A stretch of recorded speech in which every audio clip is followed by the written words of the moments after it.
Question number 3 देखिए, right the place value of each digit in each of the following decimal. Question number 3 में क्या बताया गया है, इसका फर्स्ट पार्ट 26.43 है। तो जैसे 2 की प्लेस वैल्यू हमें लिखनी है, तो 2 को तो एज इट इज़ हम लिख देंगे, और 2 के बाद कितने डिजिट है, वो 1 डिजिट है, तो 1 डिजिट जितनी डिजिट होंगे उतने जीरो लगाने होंगे। 20 हो गया, प्लस है, प्लस का साइन लगा दिया। 2 की प्लेस वैल्यू लिख लिया। अब 6 है, 6 के बाद कोई डिजिट नहीं है क्योंकि 6 के बाद है डेसिमल, तो 6 को एज इट इज़ लिख दिया। प्लस अब यहाँ पे क्या है, 4 है। डेसिमल के बाद जैसे हम लोग जाएंगे 4 जाएंगे, तो 4 अब हम क्या करेंगे, फ्रैक्शन में लिखेंगे 4/10। डेसिमल के बाद फर्स्ट जो डिजिट होगी उसको न्यूमरेटर में रखेंगे और डिवाइडेड बाय 10 कर देंगे। उसके बाद जितनी आगे प्लेस पर, जैसे यहाँ पे 1 0 है तो यहाँ पे कितने जीरो आएंगे, 2 0 आ जाएंगे। अब 4 के बाद कौन सा नंबर 3 है, तो यहाँ पे हमने 3 लिख दिया। ये वाली हमारी प्लेस वैल्यू हो गई। अब इसका सेकंड पार्ट देखिए, सेम इसमें भी है। ये में देखो 84 है, तो 8 की प्लेस वैल्यू पहले लिखनी है, तो 8 लिख दिया। 8 के बाद 1 डिजिट है तो 1 0 लगा दिया। प्लस क्या है, 4 है, तो 4 को तो हमने एज इट इज़ लिख देंगे। 4 के साथ कुछ नहीं लगा क्योंकि 4 के बाद जो है डेसिमल है। प्लस अब डेसिमल के बाद जितनी नंबर होंगे उसको हम डिवाइडेड बाय 10 कर देंगे, 100 करेंगे, 1000 करेंगे। अब जैसे यहाँ पे 6 है, तो डेसिमल के बाद 6 है, 6 डिवाइडेड बाय कितना कर दिया, 10 कर दिया। प्लस अब हम क्या करेंगे, 1 0 और इंक्रीज कर देंगे, 100 कर देंगे। फिर क्या करेंगे, 1 0 और इंक्रीज कर देंगे, 1000 कर देंगे। अब 6 के बाद क्या 7 है, तो 7/100 हो जाएगा। ठीक, 7 के बाद 2 है तो 2/1000 हो जाएगा।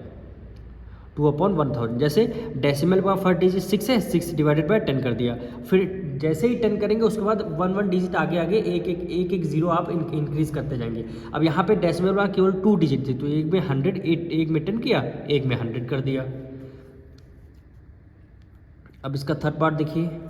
अब जैसे 95 है, तो हमने 9 की प्लेस वैल्यू 90 हो जाएगी और प्लस 5 हो जाएगी। ठीक, प्लस अब यहाँ पे क्या है, 0 है, प्लेस वैल्यू क्या होगी, 0 की प्लेस वैल्यू क्या होगी, 0 को हम एज इट इज़ लिख देंगे। 0 के बाद एज इट इज़ हम लिख दिए प्लस। अब यहाँ पे क्या है, 8 है, तो 8/, कितना लिखेंगे पता है, अगर डेसिमल के बाद जस्ट कोई नंबर होता तो डिवाइडेड बाय 10 कर दे, और उसके बाद वाला नंबर यहाँ पे क्या कर देंगे, 100 कर देंगे, प्लस कर देंगे। फिर क्या 6 है, अब जब यहाँ 100 किया, यहाँ कितना 1000 कर देंगे।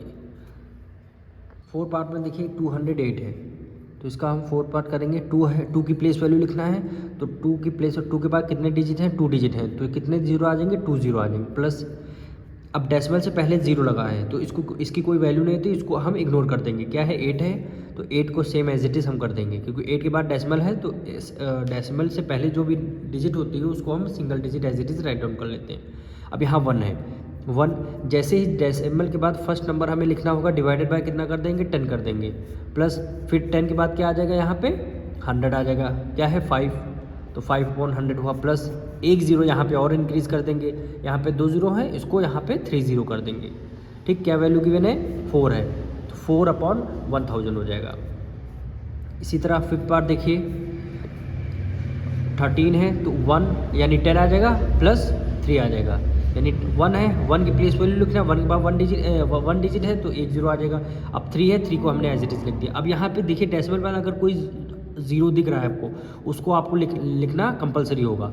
अगर डेसिमल से पहले देखिए यहाँ पे 0 था, तो उसको कंपलसरी नहीं है लिखना, तो डेसिमल बाद अगर 0 है तो आपको लिखना होगा। प्लस 6 है, अब 6 अगर देखिए यहाँ पे डेसिमल बाद अगर कोई नंबर होता डिवाइडेड बाय 10 करते, यहाँ फिर डिवाइडेड बाय 10 करते, यहाँ क्या करते, डिवाइडेड बाय 100 करते, यानी 1 0 और हम इंक्रीज कर देते। प्लस यहाँ पे क्या कर देंगे, 1 0 और, यानी 1000 कर देंगे। तो यहाँ पे 6 हो गया, यहाँ पे क्या हो गया, 5/1000। ठीक, अब इसका 6 पार्ट क्या वैल्यू गिवन है, 427। तो 4 की प्लेस वैल्यू लिखना, 4 के बाद कितने डिजिट हैं, 2 डिजिट हैं, यानी 2 0 आ जाएंगे। प्लस 2 के बाद कितने डिजिट, 1 डिजिट है, तो 1 0 आ जाएगा, यानी 20 हो जाएगा। प्लस क्या है, 7 है, तो 7 को हमने एज इट इज लिख दिया। प्लस अब 8 है, 8 डिवाइडेड बाय कितना कर दिया, 10 कर दिया। डेसिमल के बाद जो नंबर होगा उसको हम डिवाइडेड बाय 10 कर देंगे। अगर और आगे इंक्रीज करेंगे, यहाँ 10 हो गया, यहाँ पे क्या हो जाएगा, 100 हो जाएगा, तो यहाँ पे क्या हो जाएगा, 3, यानी 3/100। यही क्या हो जाएगा, आपका आंसर हो जाएगा।